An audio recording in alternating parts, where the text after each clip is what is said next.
fellow UG parents, and welcome to our new show. I'm your host, Paula Kagonyera, and in the famous words of Arnie, this episode is brought to you by nobody. If you got that joke, please let me know in the comment section below because I have a bet going with someone. So today, for our first episode, we're going to talk about something that is near and dear to everyone's heart. Disciplining, yay! My least favorite thing to do, but it is important. So we're going to discuss two main things. What is the goal of disciplining and how do we discipline effectively? Because many of us are trying things, trying this, doing that, and we kind of feel like what we're doing isn't working. So we're going to discuss what the goal of disciplining is and how to do it effectively. In order to do anything effectively, you have to understand what the goal is. That's how you measure if it's working or not. So first, the goal of discipline.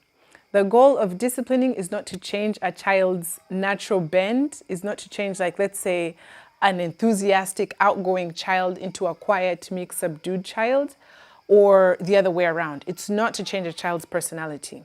The goal of disciplining is to teach our children how to act in an acceptable way in society. So how to behave in an acceptable way in society, or how to function in society in an acceptable way. That's the goal of disciplining. So we're teaching them the do's and don'ts. This is how we act around people. This is what we do. And when they don't do that, we're disciplining them we're correcting them, basically. That's what disciplining is. It's correcting children who are kind of veering off the path. So that is the goal of disciplining. Children are born as blank slates. I'm sure you've heard this before. So they come into this world not knowing anything, but they are born with raw emotions. So we have to teach them to kind of control those emotions, those urges, those needs, to harness them and use them for good, and use them productively in society. So that's what disciplining helps us do.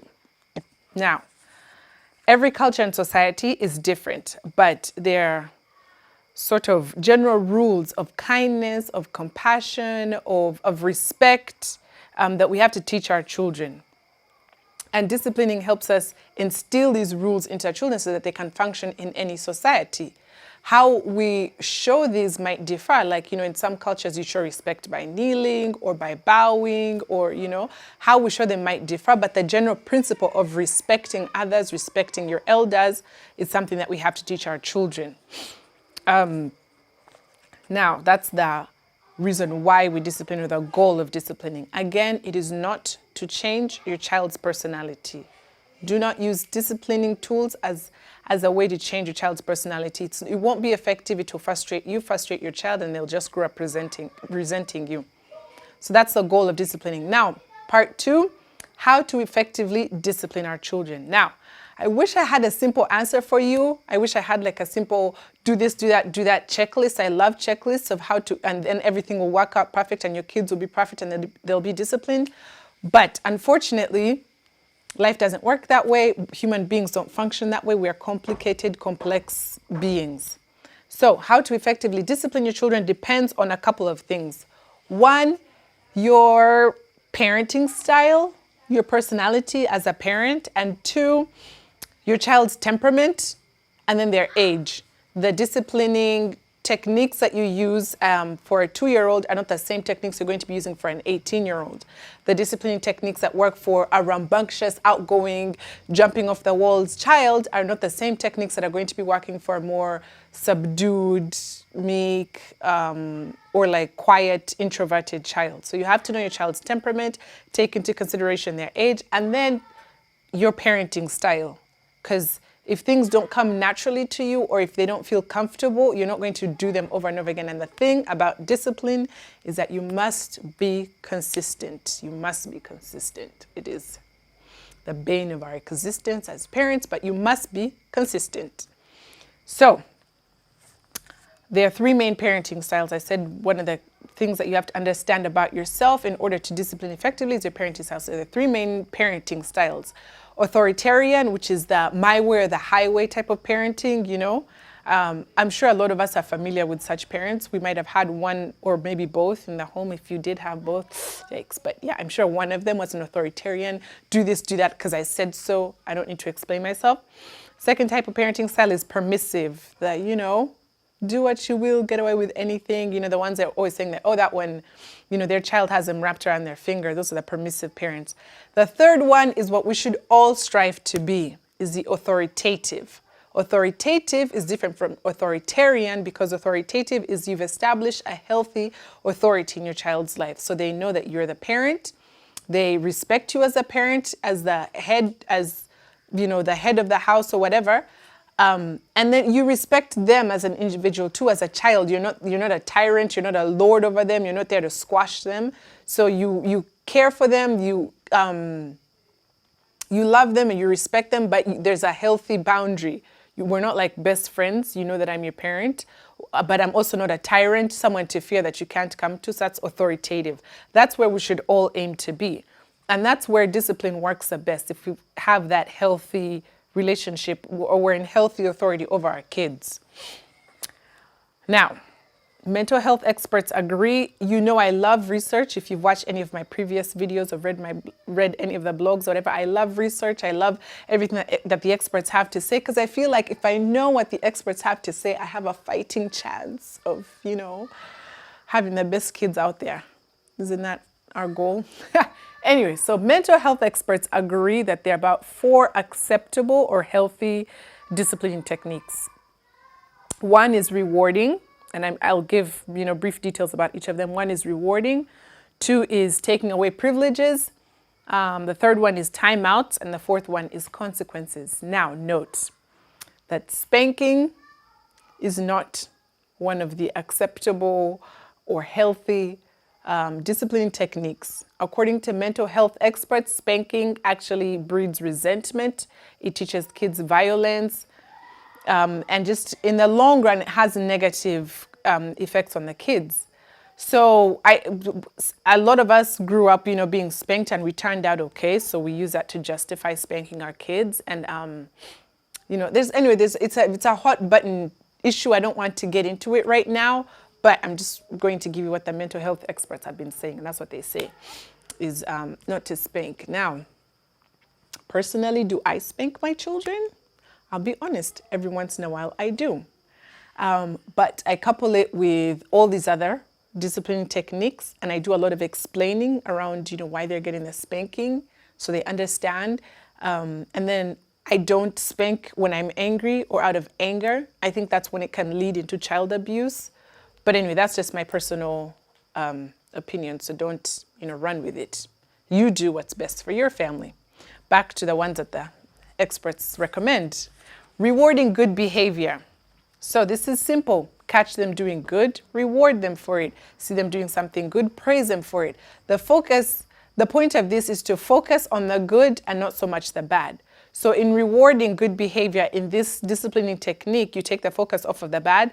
This means sometimes ignoring bad behavior. As long as they're not harming themselves or they're not causing harm to someone else, you sort of ignore it and you only focus on the good. Essentially, what this is supposed to do is to help the child want to do more good things to get your attention. So that's rewarding. Now, things to remember. Do not overdo it, because then you'll create praise junkies who want to be praised for everything. Mommy, look, I brushed my teeth. I tied my shoes. I breathed in and out. Good job, good job. You'll get frustrated, worn out with it. Trust me, it's a slippery slope. So do not overdo it. Catch them doing meaningful good things, and praise them for that. Second thing is this works especially well for young children, younger children.